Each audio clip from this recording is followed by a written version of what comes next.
Hi, this is Greg from TechStoa. Today I wanted to talk about a Stoic concept. The journey is the obstacle is the path. The basic idea here is that the way to get to whatever your intended destination is by trying to get there. So there's going to be things that stand in your way. There's knowledge that you're going to need to have. There's experiences you're going to need to have. There's tools you're going to need to build and become familiar with. You don't necessarily know what you need until you start moving. Once you are able to start moving, you start learning what is real versus what you believe to be. So you get closer to the reality of the situation as opposed to the concept of what you are trying to accomplish. And so I wanted to talk through a real life example of something I had. So I believe that the best way to handle the current debacle at the top of our country is through a work stoppage. So essentially, what I see in terms of our government is what the communists talked about when they were talking about fascism. So it's a part. So fascism you can sort of think of as a compound, like a chemical compound. There's a whole bunch of different things involved. In our case, is a theocracy, and there's people focused on money.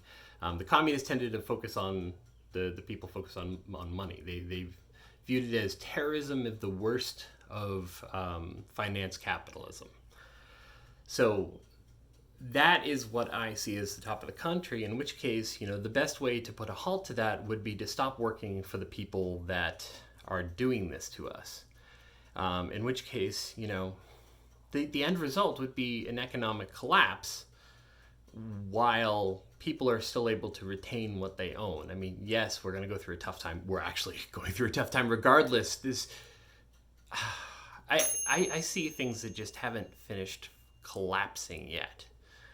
So I think the tough times are coming, right? And so we can either get through them by working with each other, or we can continue to work for Wall Street while they continue to buy government, and we are still in the same position we've been in all along. So my thought is work stoppage, right? So as much as possible, you need to stop work, and if you stop work, then people are going to need support. So you need community. You need to bring people together, and then if they support each other, as long as some of the people in a given community have enough resources to share, everyone comes together, everyone does better. Now, some communities don't have the resources, and which means that communities are doing better are going to need to help them. So this is a big, complex problem, which means it requires, mass involvement. This isn't something I can do. It's something I have to convince other people to do. I mean, I can definitely do my piece. I have been working on doing my part. But I think a big part of what that is getting awareness out there and helping people understand what we need to do.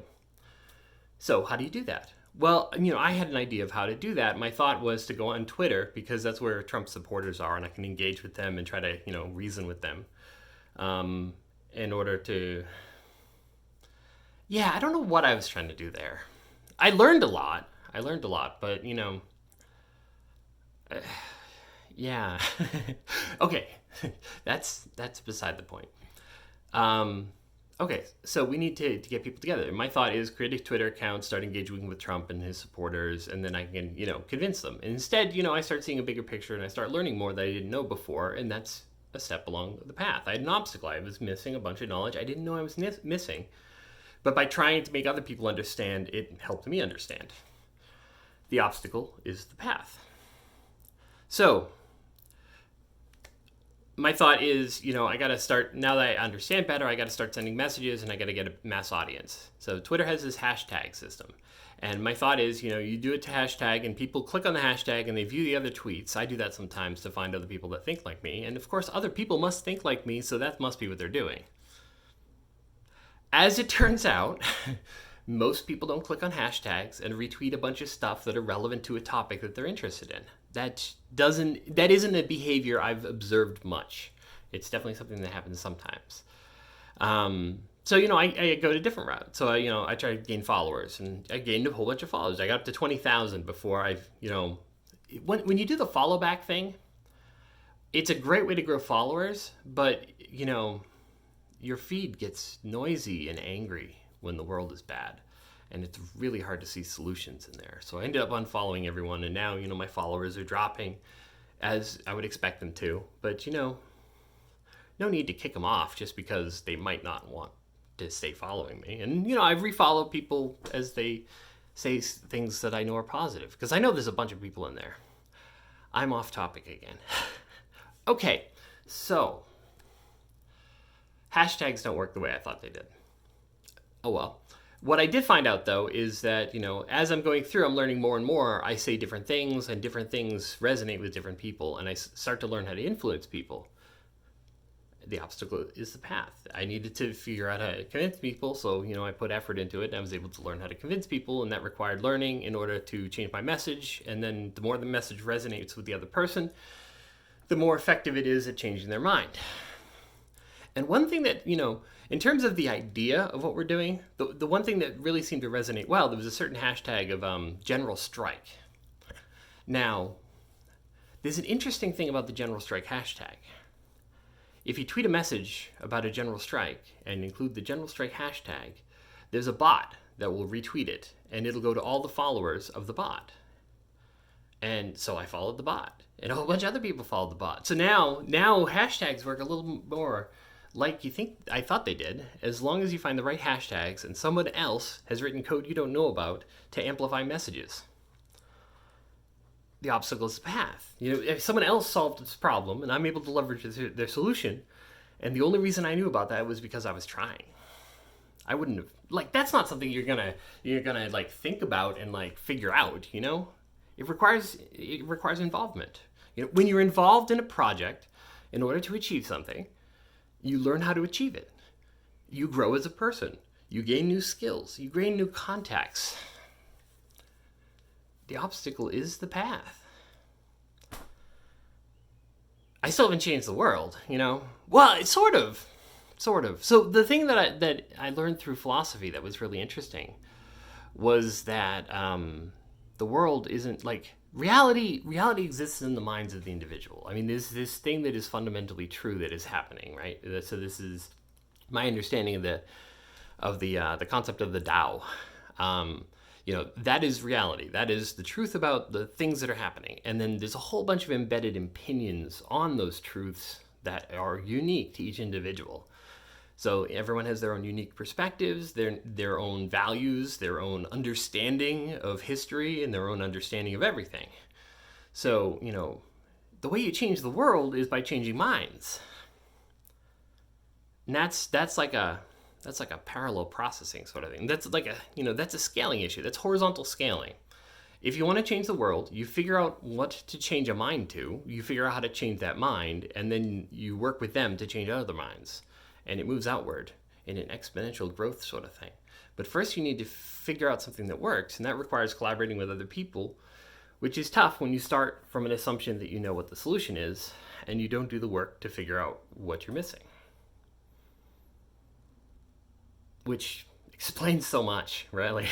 In terms of human behavior, in terms of what we see our leaders doing, the people with power don't tend to be the people who have their hands, in reality. They're playing out this story, right? So the GOP is so anti-socialist that the term has expanded to mean basically anything where you're working together as a group, right? And it's not just a government thing. I can understand. I mean, in terms of political ideology, I'm closer to Noam Chomsky's version of anarchism. It's about flattening hierarchies of power. They have to prove that they have value, and often they don't. So you get rid of any hierarchies of power that are unnecessary. So that's kind of where I am politically. But so the GOP has taken total power of this hierarchy of power, and they're playing out the story of nobody help each other. And as a result, they're, teaming up with people like Steve Mnuchin and Wilbur Ross that take every opportunity to steal the wealth. And neocons, really more theocrats these days, like Pompeo, or Bolton, before he left, He wants to try to fix the world through violence. We are right, and so we need to, make them stop being wrong. And that's just a reflection of our society. We're narcissistic people that don't tend to listen to each other and assume we know what's right. So we got to force our will on others. That's why we've been fighting an election since 2017 while a crime spree goes by unchallenged. I mean, people talk about it, but, we're not holding anyone accountable. I mean, not much anyway.